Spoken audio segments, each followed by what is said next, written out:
On this episode of China Uncensored, China is preparing to invade its neighbor, China. Wait. Hello and welcome to China Uncensored. I'm your host, Chris Chappell. Taiwan, the Chinese island province known for its bubble tea, stinky tofu, and not actually being a province of China. Unless you ask the Communist Party. After the Chinese Civil War in 1949, the Nationalist Party that had governed China fled to this little island across the Taiwan Strait, while the Communist Party got the big piece of cake. Eventually, Taiwan became a democracy, while China became kind of not.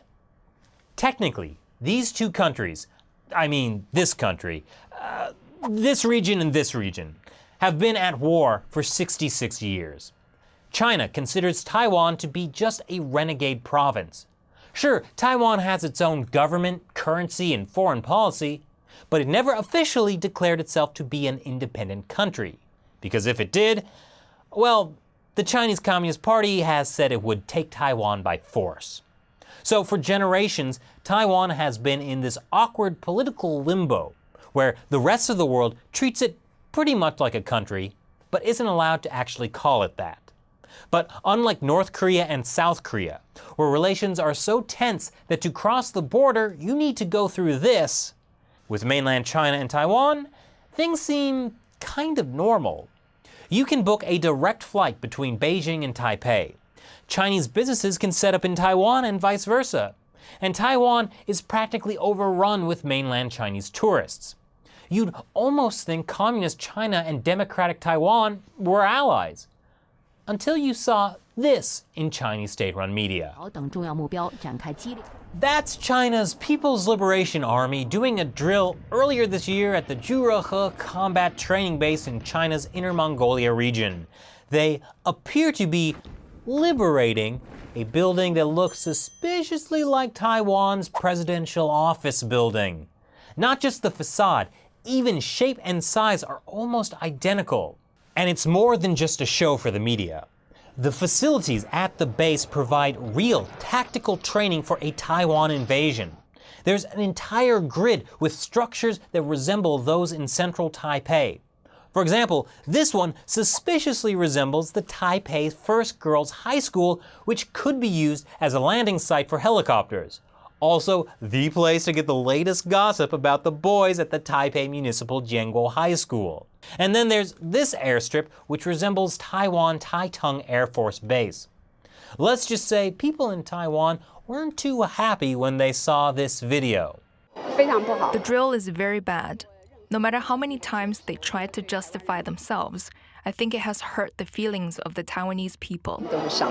But it would be totally unfair to accuse the Communist Party of intentionally hurting the Taiwanese people's feelings, because really, it's just politics. Like America, Taiwan is also in the run-up to a 2016 presidential election. It has two main political parties, the KMT, the incumbent party since 2008, which has moved to develop closer ties with mainland China, and the DPP, which leans towards Taiwan independence. And the DPP is ahead in the polls, which means Taiwan is likely to elect a less Beijing-friendly government in 2016. Of course, China's recent military drills have angered both political parties. But the drills are really meant to serve as a warning. The Communist Party official in charge of Taiwan affairs put it best during a speech on August 6th. Will cross-Taiwan Strait relations continue to advance on the road of peaceful development, he asked, or will it turn back, turning its back on history and returning to the evil ways of Taiwan independence?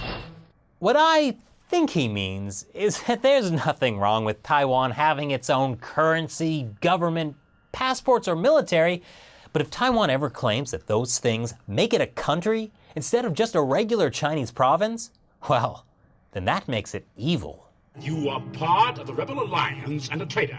So if Taiwan chooses to be, evil, will communist China actually send in the troops like it's threatened to do for decades? Yeah, no. Because here's what would probably happen. The US would get involved to defend Taiwan. There'd be strong words said and then, an actual war between two nations that have nuclear weapons. And even without using nukes, a ground war would reduce most of Taiwan's cities to rubble, meaning there wouldn't be much left to take over. So this is not going to happen. But don't worry, China has another invasion plan. It's what they call peaceful reunification, or what most people call subversion, creating closer and closer economic ties, making Taiwan more and more dependent on the money coming from China until eventually Taiwan couldn't break away even if it wanted to. And then, ta-da! One unified China. So if that's the case, why would China release video of its army planning a Taiwan invasion? They just want to keep Taiwan in line to convince voters not to support a pro-independence platform, because it would make subversion harder. Besides, if Taiwan were to officially declare independence, it would seriously hurt the feelings of the Chinese people. These Chinese people. So what do you think? Leave your comments below and check out our Facebook page for more content from China Uncensored. Once again, I'm Chris Chappell. See you next time. Yesterday, China celebrated the 70-year anniversary of its victory in the Chinese People's War of Resistance against Japanese aggression. Oh? What's that?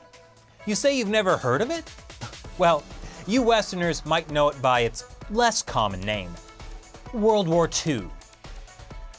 Clearly, China is top of mind for America's leading presidential candidates, and one candidate in particular has talked about China so much that the Huffington Post made a 3-minute video of this. China, China, China. I have to have my China. China, China, China, China, China, China, China, China, China, China, China.